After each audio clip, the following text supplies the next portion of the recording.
Welcome back. Every year, thousands of people, especially women and girls, face diverse forms of abuses, ranging from rape, battery, torture, amongst others. In this overview report, Agenda 2030 X-ray the Dehumanizing Act, the report. There is no better gauge of increasing rate of various forms of abuses and violence against children, women and other vulnerable members of the society across the country than the regularity with which stories of such occurrences come up in traditional and new media in Nigeria. But the phenomenon is not limited to Nigeria. Hence, the United Nations mandates countries to take steps to significantly reduce all forms of abuse, exploitation, trafficking, and all forms of violence when the 17 Sustainable Development Goals (SDGs) were adopted in 2015. An increasing amount of research is beginning to offer a global overview of the extent of violence against women and children, with a growing body of evidence suggesting that violence against women, victimization in childhood, adolescence, or adulthood are highly prevalent. This menace has a direct economic impact along with the human and emotional costs. Violence against women and children reflects unequal power relations, resulting in undue domination and discrimination of women and children. The 1993 Vienna Declaration and Program of Action regard violence against women and children as a serious violation of their fundamental human rights. Practices such as physical and sexual violence, as well as economic, psychological, and emotional abuse occurring in the family in such forms as threats, intimidation, battery, sexual abuse and molestation of children, economic deprivation, marital rape, femicide, female genital mutilation, and traditional practices harmful to women are still prevalent in many societies, including Nigeria. Violence also continues to occur in communities in the form of threats, trafficking in women and children, forced prostitution, and the deliberate neglect of girls and violence against women in armed conflict. Perpetrators of these acts are numerous, ranging from spouses and partners, parents, other family members, neighbors, and men in positions of power or influence. Due to the sensitivity of the subject, violence is almost universally underreported.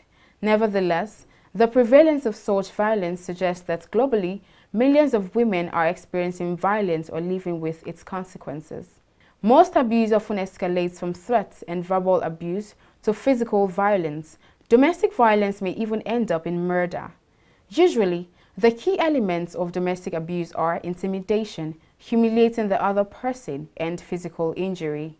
Even though physical assault or physical battering is criminalized, the act has continued in many fronts.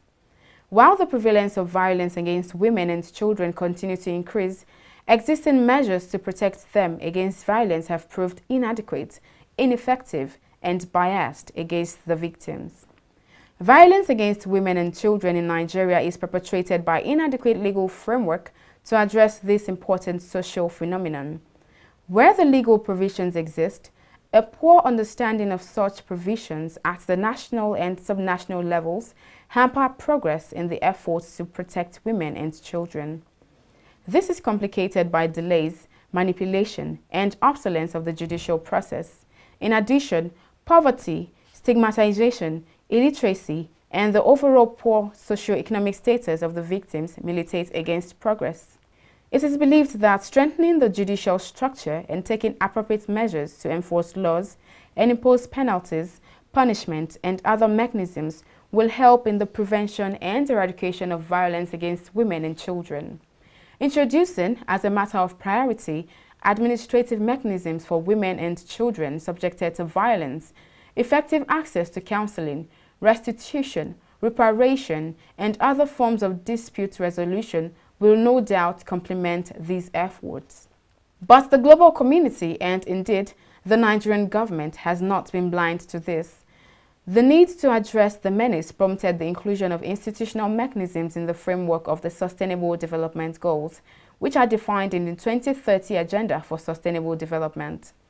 The SDGs offer an opportunity to achieve the commitments on the prevention of violence against women made by governments in many previous declarations, resolutions, and international agreements. One of the goals related to violence is SDG 5, which addresses gender equality and the empowerment of women and girls. This goal includes 2 specific targets on elimination of violence and harmful practices. Target 5.2 is set out to eliminate all forms of violence against all women and girls in public and private spheres, including trafficking and sexual and other types of exploitation. The goal of Target 5.3 is to eliminate all harmful practices such as child, early and forced marriage, and female genital mutilation. The inclusion of these specific targets is a recognition that addressing all forms of violence and harmful practices against women and girls is central to achieving gender equality and women's empowerment, which is essential for sustainable development. In addition, another goal, SDG 16, which promotes peace, justice, and strong institutions for sustainable development, calls in Target 16.2 for an end to abuse, exploitation, trafficking, and all forms of violence against children.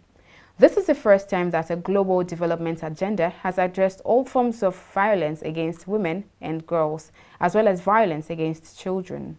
Gender equality, peace, justice, and human rights, and the protection of vulnerable population groups are recognized as core areas where the world needs to improve, and they have been accorded prominence of place in the 2030 agenda. The agenda contains specific metrics that guarantee that women and children are protected. Specifically, Indicator 5.1.1 seeks to determine whether legal frameworks are in the place to promote, enforce, and monitor equality and non-discrimination on the basis of sex. Indicators 5.2.1 and 5.2.2 make copious reference to sexual violence, while Indicator 16.1.3 is a metric that measures the proportion of the population subjected to physical, psychological, or sexual violence in the previous 12 months.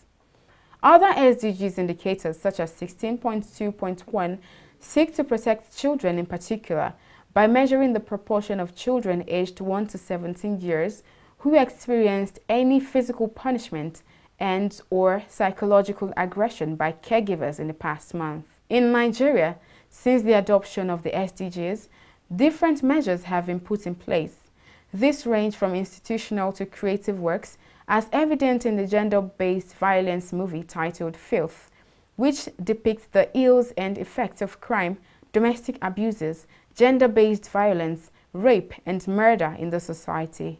It is a conscious effort geared at using multimedia and entertainment to bring to limelight the various challenges of unhealthy cultural and criminal acts that have placed the disadvantaged and victims on the edge of human existence.